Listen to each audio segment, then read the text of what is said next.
Christians. This man here says, Christ only died for those whom he predestined and chose, while the rest had no hope, no free will, no choice, according to my warped Calvinistic view. Calvinist aside, the truth is the truth, whether he likes it or not, or whether Calvin said it or not. God and his word preceded both and precedes all. And the Bible tells us that Christ did not predestine and choose, but the Father did. And Christ laid down his life for those whom the Father has chosen and predestined to salvation, whether you like it or not, my friend. And that means any of you. This is the truth of the word of God. Anything outside of this is apostate theology, which only leads to apostate Christianity, which is what is exemplified in the teaching of this gentleman here.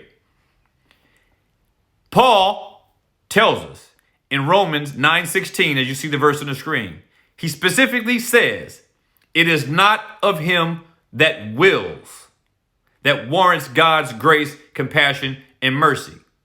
It is not because of the will of man that God grants his grace. He says it in this verse. He says it here. It is not of him that wills.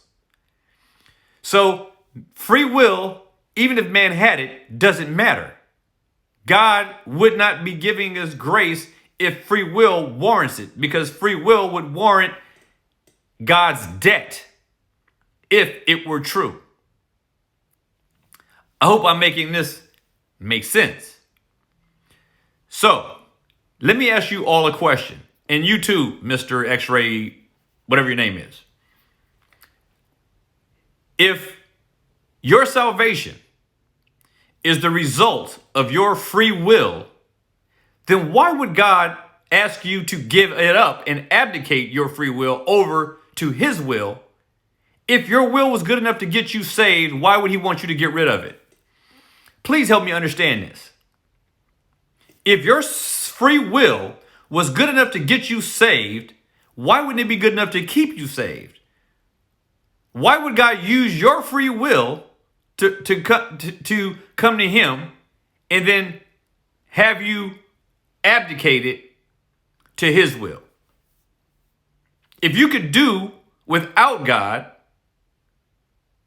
what is needed to be done in order to satisfy God, why would God get rid of that method and that means if it worked? Man has no free will except for within the boundaries of his sinful nature.